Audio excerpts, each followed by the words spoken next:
Welcome to the Improve and Have Fun podcast. My name is Paul V. Perez, and on this podcast, I work on improving myself while having fun along the way with the hopes of encouraging you to do the same. And I do so by documenting my life and interests. I am here with Mark and Jason. How are you guys doing? Pretty good. Good to see you guys. Yes. Yeah, I haven't been to a movie with Mark in a minute. It's been a while. But tonight we saw Free Guy. Yeah. And of course, I want to hear your guys' thoughts first. I have a whole bunch of stuff I want to talk about. But Mark, I haven't seen you in a while. Your thoughts first. Like, what do you think about Free Guy with Ryan Reynolds? Ryan Reynolds, you gotta respect this guy's comedic style. I don't find everybody ha-ha funny. Ryan Reynolds just brings so much fun. And it's just like, you're going to laugh. You're going to bust out. And I know you were busting out laughing over it. The whole movie. And it's just like, it was well written. A fun, engaging movie. The plot was a little cheesy, and it took me a while. It took me until half the movie to figure out what's the connection. Because I even told Jay, I'm a little confused as to how does this guy know, like, it's real life, AI. When are we going to have that big, reveal? And then it took until half the movie where it's like, oh, now I get it. I'm like, because how is he so, like, how does he know, oh, this is real life and this is one's outside the game? Like, how does he know all this? And it's like, oh, now I understand what's going on. It's AI. And there was a connection. I don't know if you guys watch Westworld. Yes, the HBO Westworld. I was like, oh, wow. You guys are like, oh, well, I see these, what do they call them, NPRs?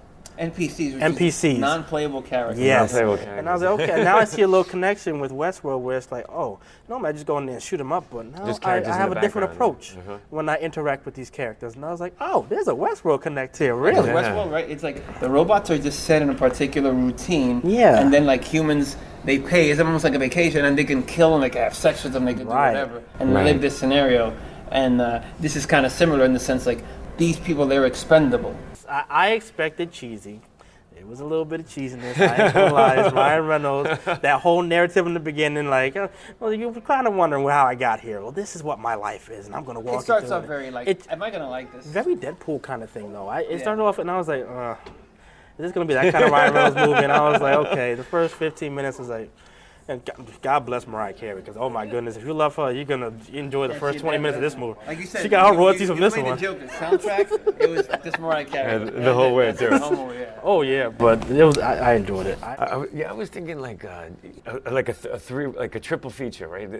To see Ready Player One, Detective Pokemon, or was it Detective Pikachu? Yes. Pokemon Detective Pikachu. I forgot about that. And this movie would be a great triple feature. Yeah. And then Ryan Reynolds is the voice of Pokemon, right? I mean, Pikachu. Yeah. This was really good. There's a lot of, especially if you're into games. I like the fact that we were talking about that. They actually put on like real life YouTube or like Twitch players, streamers. Streamers, yeah. Something like I saw, the one I noticed was Ninja. Anybody who was like kind of sitting behind the chair and talking, those were real life streamer people. And then that one girl, Pokemon or something, I've never heard of her, but she seemed as well like a real like. No, she is. That plays games and streams. Yeah. The people that they were interviewing kind of outside in the public, they were just people, Okay, right. No, just like you said. Well, don't forget Alex Trebek in there as well. Yeah, which is. Which is why I asked, during the movie, I was like, Paul, this was supposed to come out last year, right? Because for him to be in the movie, that's what I was going to say. It had to be planned for last year. They definitely showed it for and then it was like a fourth quarter release plan. Okay. The way I knew it as well is like when they would show these YouTuber, like Twitch people, like the dates on their streams were saying like December 11, 2020. So it's kind of like they wouldn't date it so far away from like the movies release date. But I'm sorry. But the comedy was really good. It was well written, clever. If you're into video games, it's really fun. My only thing I would say is like what you're saying, like it's a little cheesy, Mark, like the storyline. And then I think also there's no real conflict where you start to care so much of what the problem is and what they need to do to overcome something. Like there's no real conflict. Taika Waititi is in this as the guy who's like the bad guy, right? The main bad guy. I thought he would have some henchmen or something. He's just like, security, can you please escort him out the building? Yeah, and he's really good. I think like some guys are gonna come and grab him up and try to like put him in the back room and try to get. I don't know, but I'm like. Right. So that's my only thing about it. That I would say a negative thing. But other than that, it was very fun. It was great to see it with you guys, and we laughed a lot. It was a bunch of fun. Yeah. Well, what did you think of it? I've been a gamer for all my life. Seeing this movie, there were a ton of little video game nods to actual video games. Like I saw the tank. That one scene they showed it. Oh yeah, It was from Halo. Right. It was like the guy's laptop. It had an N7. That's from a game called Mass Effect. Yes. There's a gun that he was shooting in the end, and it was like a nod to Portal. I would say that the best video game movie I've ever seen was Ready Player One. I love that movie. Like we saw it together. I would agree. Yeah, that was so good. And this is a very close second. The way that they're different is Ready Player One was like a Spielbergish adventure movie with young people. You know, we saw in 40X, right? And it was like flying everything around. Yeah. You know, Spielberg is a good director for this kind of stuff, where it's like everything's going. Adventure, the action scenes. And what this movie is, it's another movie that I think it deserves to be seen in theaters. Yeah. This is a summer popcorn. Yeah, absolutely. In the sense, Definitely. like, okay, so you have your romance, you have this big adventure. And then you have like these feel-good, almost like emotional moments of like, you know, you can be whatever you want to be, and that, you know, you can have your like, right. There is true love, like these kind of Hollywood tropes. Yeah, this would be very good to see in the This theater. formula that of movie that we've seen since we've been kids, it always works. You know what I'm saying? It works, yeah. You have the romance, you have the adventure, the guy gets the girl, there's feel-good moments and messages, like feel-good messages, wholesome kind of messages. And this movie has all of that. I would say my complaint with the movie was that the female character, she's supposed to be like some kind of like super like computer techie person, but I don't think she's ever had scenes that she was that. You saw that with Joe Carey, like. Absolutely, but I did not see it with her. Yeah, right. So I don't like. She says that she is that, but she doesn't come off as that. I got a support character from her. Right. She's a very strong support but character. she was good. Like she was great. Yeah, Absolutely. She sold what Ryan Reynolds' kind of discovery and like kind of like this wonder of like, am I real? She sold that. You know what I mean? She helped to sell that.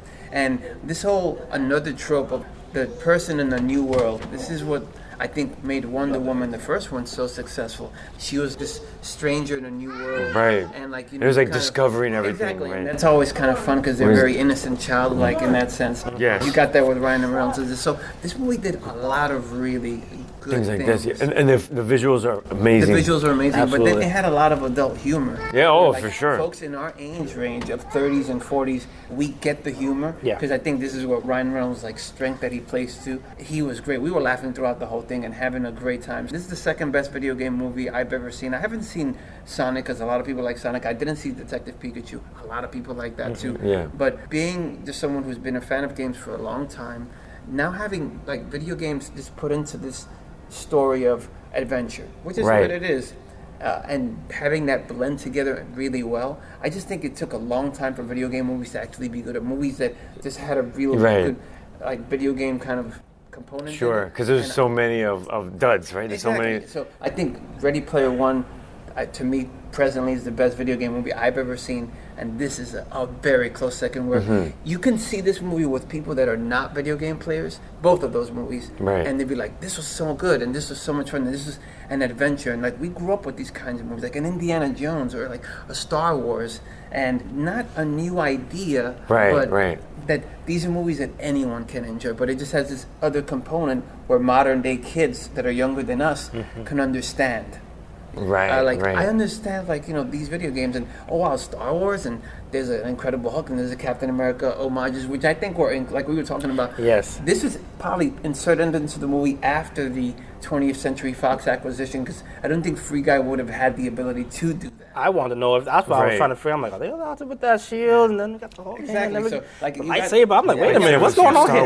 In the background. Yes, so much fun. I cannot recommend this movie enough. It's funny, all these HBO Max movies that, you know, have been like day and date released at the theaters, a lot of them to me have been duds, or just they've been okay. They haven't been like incredible. But this is one of the best movies I've seen this year in 2021 that was just totally entertaining. And I don't think you could take little kids to this, but I wouldn't. Yeah, but for a 13 and older year old that's grown up with video games all throughout his life, then these absolutely kinds of adventure movies, this hit on so many spots for me personally, so I really enjoyed this. But we're gonna go around one more time, guys. We're gonna give a score, but any final thoughts as well? So this high, I give it an 8.7. That's still very high. It is very high. Normally, I'm in the 7s range for a lot of movies because I'm a hard critic. But you know, I'm watching this movie, and I don't know if there'll be more down the line. Like almost like a Wreck-It Ralph kind of movie where it's just like, we go through the motions every day, and oh my goodness, I can break out of these four walls, and I'm more than this, and I have this realization of. Great point. So I'm like, they're gonna be more like that. You can't touch that button. Right. Like, it's kind of like the time travel button. Yes. You can't do time travel in every movie. Right. You can't touch this same button in this video game movie. Like, oh yeah, like discovering the new world. There's more to this than. Great point. And I thought that's what this was going to be, but I'm like, okay, I'm going to tie it in a little bit because Ready Player One wasn't really like, oh, I'm in these four walls. And it's like, it's more of an immersive. And I've been watching more anime lately, so it's just like, like VR. Exactly. And like really just immerse yourself in. 8.7. I really didn't care for the bad guy. I don't know. I just feel like if you're going to have a bad guy, it could have been a little bit more. With the conflict, it could have been. I don't know. Right. The whole thing of just, I find out what you're doing. You're trying to undermine me, take my company from me. Security, can you escort him outside, please? And I'm gonna go in here and just kind of do something. I'm like, I feel like there should have been a little bit more where it's like, something with more teeth. Yeah, there was no teeth. Very, very kitten-like. It was like, okay, all right, that was all right. You got the basics in there, but I just want a little bit more. Yes, I would say 8.2 would be my score, and the reasons why I didn't rate it higher is because the lack of bigger conflict, and you are like scared of anything happening. It's not there, because you just don't see it. But it is a lot of fun. And I noticed after we got our tickets that there's also showings in 3D. So this might be a great movie to see in 3D as well. So that might be worth it. What do you say, Paul? One of my favorite movies I've seen this year. And I'll be honest with you, I'm okay with Taika Waititi and also the real world scenario because, I mean, in video game news, there are a lot of stories. There's a recent story where Blizzard, the people who make the Diablo games, like there was a walkout by the employees because they were saying the management is super abusive. And then there's a whole thing of grind. So seeing Taika Waititi as like kind of the villain in this big video game company, which is called Tsunami, which sounds a lot like Konami, who made or Toonami or something like that. Yeah, Konami, right? I was okay with it. You know what I'm saying? Because it's almost a little bit of a real world kind of scenario. But then again, Taika Waititi, he's joy. Honestly, he's bringing over the top joy. Yeah, he's so funny in the movie. He's in only half the movie too. He's not even in the first half. You don't even see him. Right. But this guy is like one of the biggest dudes in Hollywood right now. I mean, he's a big time director. He did Jojo Rabbit. Rabbit. He's working on The Mandalorian. He's doing Marvel stuff. You see him in DC stuff. He wrote a script for a Star Wars movie that's possibly in the. Yeah, and he might do the live action Akira. That was in the. Yeah. He's doing the next film. And then also he was talking about, I don't know, there's words online talking about him being involved with the Green Lantern Corps. So that's like crazy. This guy's like one of the hottest dudes in Hollywood right now. And the funny thing is, like, he always has these little itty bitty roles in these Marvel movies, and in this he is so funny. Yeah. He's so good. Oh yeah, I really enjoyed him. So, from New Zealand, right? Yeah, from New Zealand. You know, like this is, like I said, one of the hottest dudes in West Hollywood right now. But the movie's full of surprises, cameos with people like Channing Tatum, who's not even billed. Right, that's true. We forgot to mention him. Yeah, he was great. He's hilarious in it. It was so funny. A lot of surprises, so much fun. A movie that... Great dance moves he did. This is one of those movies you could throw in the background when you're cleaning in your house. Yes. And just let it play. Yeah. Like an Armageddon or like a Star Wars. Like, this is one of those kinds of movies. That's how enjoyable it is. I see like this movie has a lot of replayability. So this is an 8.9 for me. Sure. There you go. Wow. There you go. Like I said, one of my favorites I've seen this year. Thanks for watching. Thanks for listening. And I will catch you on the next one.